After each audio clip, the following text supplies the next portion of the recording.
Welcome to Healing at the Speed of Light. Every week, we discuss how laser therapy is changing healthcare and how you can benefit. Now, here is your host and founder of Laser Therapy Institute, Dr. Jason Rountree. Hello, and welcome back to Healing at the Speed of Light. I'm your host, Dr. Jason Rountree. We're going over oral mucositis today, or also been called stomatitis. You may have no idea what this is, and that's okay. It's not super common, but you're going to see this in a number of different treatments for cancer. So chemotherapy of some types and radiation, especially for cancers of the head and neck, often involve this condition called oral mucositis. So file that away somewhere. If this isn't something you're dealing with right now, you may know someone in the future, or you may need to know this for even yourself, potentially, hopefully not. But if you have to go through treatment for cancer, especially cancers of the head and neck, this may be something you want to be aware of as a potential condition that can pop up. So what is oral mucositis? Oral mucositis is a development of sores in the mouth, almost like really, really bad cold sores that can develop in the mouth, on the lips, on the tongue. And that happens due to a breakdown of the epithelial cells, the cells on kind of the inside of the mouth there, which goes along with radiation and chemotherapy, because radiation and chemotherapy reduce the way that that those cells can repair themselves. The point of chemotherapy is to actually reduce the growth rate of cells that are growing fast, and the lining of the mouth is one of those that has to repair very, very frequently. So a lot of times, approximately 40 to 80% of times that you have certain regimens for chemotherapy or for radiation, patients will end up with this condition. Now, typically it's self-resolving. Within a couple weeks, it goes back to normal. But during the time when it is problematic, it makes eating and drinking and talking very difficult. This is even worse when you start talking about kids. And that's what we're going to be talking about really today, is a study that was published in March of 2018 in Pediatric Blood and Cancer publication.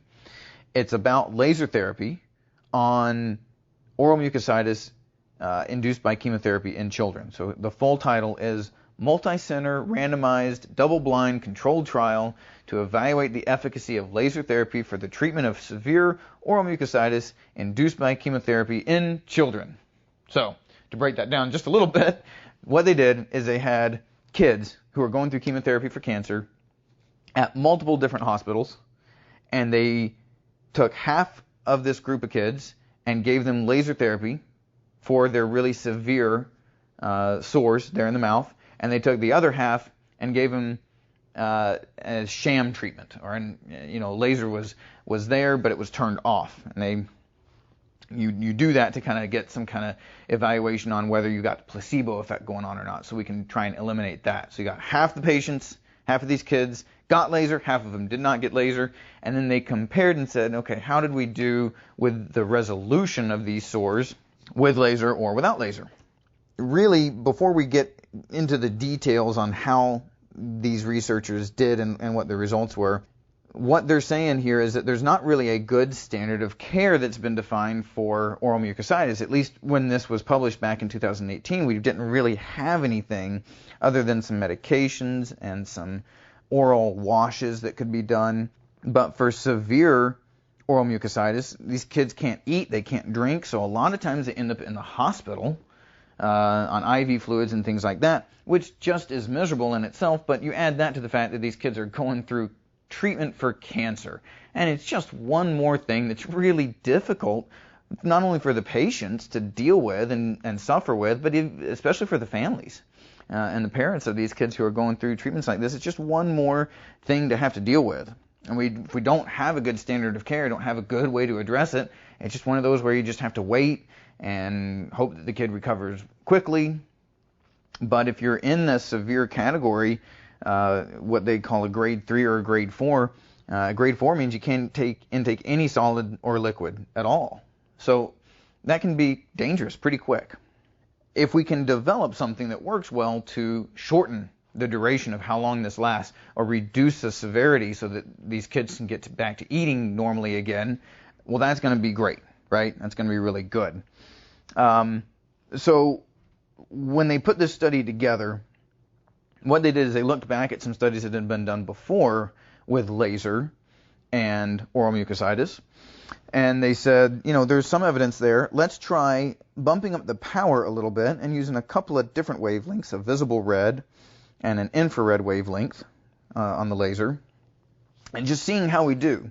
So we've got these multiple different sites, different hospitals. We've got over 100 patients that were enrolled in this study, and they had some pretty significant effects. They had very good reduction in pain. And I'm going to read you a quote from the article on how the results turned out. A week after they started treatment, only 6% of patients in the laser therapy group experienced severe oral mucositis versus 28% in the sham group, or the imaginary laser treatment group. And then on day 11, after they had started treatment, only 2.1% of patients in the laser group had a grade 3 of the oral mucositis, so that's severe, but none of them had grade 4, whereas 20% of patients in the sham group still had a grade 3 or grade 4. So the patients who did not get laser, a lot of them were still suffering with some really severe oral mucositis where they still could not intake fluids or food, and that's 11 days after they had started fighting with this. So what did it take? What did these guys do to help these patients out with laser? Well, they used an Italian-made K laser. They did 4 treatments over 4 days. So 4 consecutive days of treatment, and these treatments took about 7.5 minutes each day. Very simple. They'd do one side inside the mouth, give the patient a couple minutes break, and then they do the other side. And that was it. This was so well tolerated that only a couple of patients actually dropped out of the study. And you got to understand, when patients are going through a study, if it's difficult, if it's painful, you're going to end up with a lot of patients that kind of are subjects that drop out of the study halfway through because they don't have the tolerance to deal with it. In this case, all the patients made it through the treatments, and only a couple of subjects actually dropped out before the actual study ended, meaning that they just didn't make it into that 11th day, that extra follow-up day. But they had all the treatments. So it was very, very well tolerated. There were no side effects. Pain went down immensely. These patients were, most of them were able to get back to eating and drinking on their own. And so the researchers say that laser treatment is appealing due to its non-invasive nature. We're not burning or cutting the skin. We're not destroying anything. This is a very painless process. And, also they say the absence of expected side effects really helps with being able to recommend this for patients that are already going through a lot, already dealing with a whole lot of difficult things. So they conclude by saying that laser therapy is safe, feasible, and effective, and should be introduced as the standard therapy for pediatric patients affected by oral mucositis. Now, that's a really strong statement. That means that if you're a kid, if you're 18 years or younger, and you're going through this oral mucositis process due to cancer treatments, that the thing you need to get is laser therapy.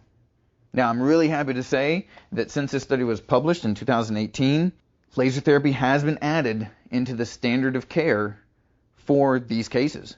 So it should be done. Also, it is reimbursed by insurance companies as well. And we're only talking about, 4 days of treatment. Just a few minutes each day makes a world of difference for how these cases resolved. So, takeaways. What do you need to know overall? Well, number one, laser therapy is safe and effective for these cancer side effects like oral mucositis, and as well as chemotherapy-induced peripheral neuropathy, which is the subject of a podcast we've already done. You can go back in our history and take a look at that. But it's also safe and effective for this oral mucositis. Also, if you're going to be doing laser, not only is patient comfort improved, but the rate at which people are hospitalized for not being able to eat and drink due to this disorder, that rate goes down, meaning that your patients that are going through cancer, patients going through cancer treatments rather, they're going to see a better success rate. They're going to be more comfortable. They're going to be able to get through that with less suffering. Because let's face it, especially when we're talking about kids, they're already going through a lot. And anything that can be done to minimize their discomfort is really going to be a great thing, not only for that kid, but also for their parents. So this is a really important thing to know. If you know someone going through this kind of treatment, you can be aware of the fact that there's a 40 to 80% chance you might encounter this particular disorder, this oral mucositis. It can get severe, but laser therapy can make a vast improvement on not only how it feels, but then how long it lasts, and get these kids back to feeling normal a lot quicker. If you're looking for somebody in your area that does laser therapy that can help you with this, give us a call. Send us an email. Go to our website, lasertherapyinstitute.org. Look at our provider map, see if there's someone near you. If you can't find somebody near you, definitely send us an email. We will do our best to try and get you some help. So once again, thanks for joining us, and we'll see you next week. Subscribe to this weekly podcast for more great information. Find a certified laser therapy clinic near you at lasertherapyinstitute.org. If you are a healthcare provider, check out our practitioner-focused Laser Therapy Institute podcast. Thanks for listening.